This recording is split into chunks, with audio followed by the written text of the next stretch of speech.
Hey everybody, welcome back to Saving Made Easy. It is 2023, guys. It's really hard to believe, but it is here, and I really enjoyed my holiday break. I was off for a while, but now I'm back and I am ready to save some money. I feel like I've been out of the couponing game for a while, and guys, things are so expensive. So I wanted to share with you today my financial resolutions going into 2023. One thing that I wanted to note is that these are gonna, I know me, right? I have a hard time keeping and sticking to a resolution that has a goal that seems forever long. So, with that in mind, I'm going to take my financial resolutions 1 month at a time. So, today we're going to kind of look at January and what I'm hoping to achieve. But what I really want to know is, what are you hoping to achieve for 2023? Do you have some goals set aside for the new year about spending, saving, couponing? If so, please leave them in the comments down below.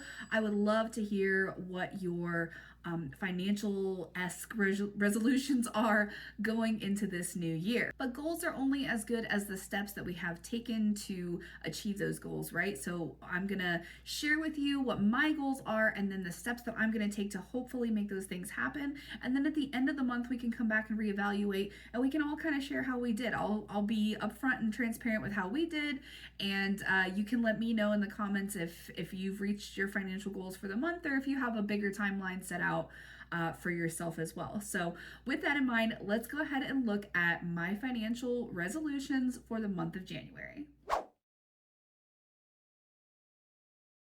So my first goal is to use the cash stuffing method to save up for bigger purchases and bigger needs. So let me show you guys here. I think I have, yes, I do. This is my little cash stuffing binder, and if you don't know how this works, this is really just a take on the envelope system that our moms and grandmas used to do. So this is different envelopes essentially that I've got labeled for certain things, and you can see I've got my cash in here already. And then I bought this fancy little thing on Amazon, and I can include a link in the description box below to this guy. But really, it comes with a little budget tracker, and so I can write down every time I make an amount, and put it in my envelope. So this is for a new car. We've got one for vacation, and etc. So these are for bigger things and needs that we have as a family. I have a category for household projects that are going to need to be completed and things like that. I know myself, and I know that this will not work for our family in terms of paying bills and stuff. I know there are some people who are really good at getting 1 month ahead on all of their bills and then putting away money in here or in their thing every month for that. That's just not going to work for us. All of our bills we pay digitally, and it's just easy for them to come out of our account. So I know that I'm not going to use this for everything, but I am going to use the cash stuffing method for big purchases, and hopefully, some people call them sinking funds, where you're sinking money into a bigger pot essentially for something else. So that's what we're going to try and do. I'm going to do that by setting a date for those things to happen. So our goal for the car is before the end of the winter. We would really like to have a car with 4-wheel drive, living here in Ohio. So that's kind of our goal for that.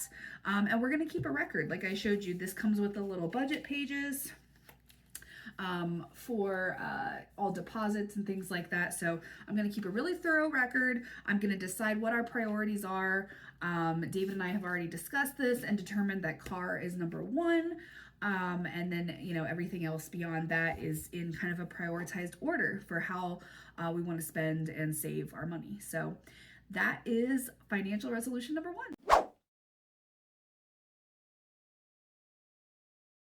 Okay, number 2 is replenishing our very depleted stockpile for as little as possible. So that means doing some selective couponing.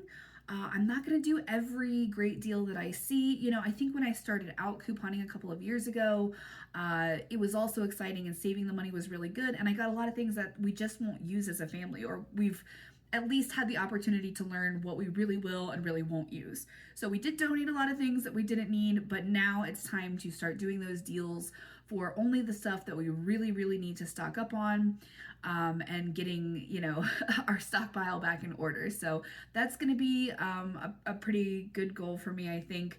I'm also going to do this by not skimping on the paper coupons. Sometimes it's Sunday, right? Like, it's hard to get out of bed, before you've had your coffee and head to the store to get that newspaper to get the paper coupons. But that is often where the best deals come from. So I'm just going to have to do it. I'm going to have to make myself get up on Sunday mornings, like clockwork, and get those paper coupons so that we can replenish our depleted stockpile.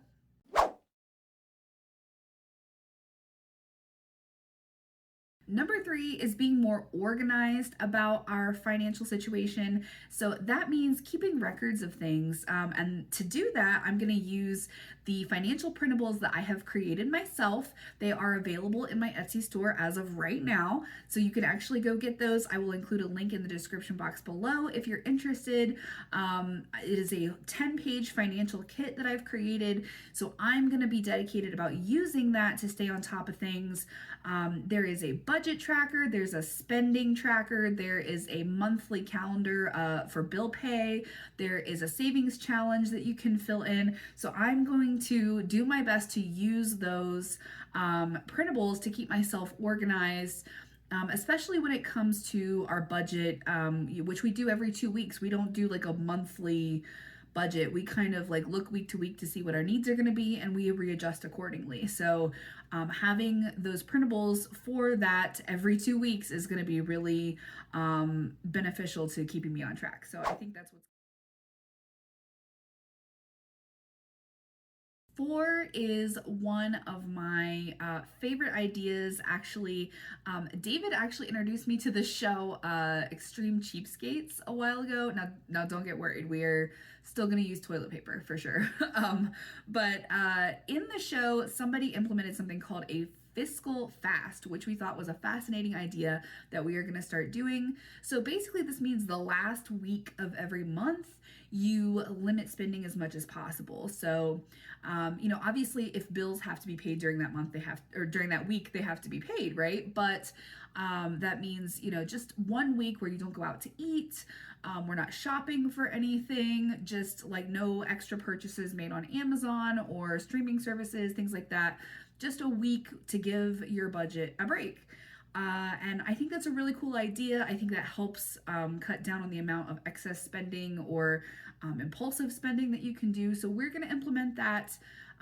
That's probably one that we will do for a couple months before I give an update on, because, right, it's 1 week at a time. So, we'll probably start this month in January, do it the last week of the month, and maybe I'll post about it on our stories or the community tab here on YouTube.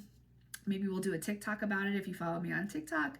But we'll just tell you how it's going, and then in a couple months we'll update you on whether or not we're still doing our fiscal fast once a month. So I think my last goal is to complete a savings challenge. If you've never done this, this is where you put little amounts of money either in an envelope or in your bank account, like once a day or once a week. It really depends, and there's all kinds of them out there across the internet that you can find. Like I said, the 10-page kit that I have on Etsy for your financial printables does have a savings challenge included. It is for saving $500.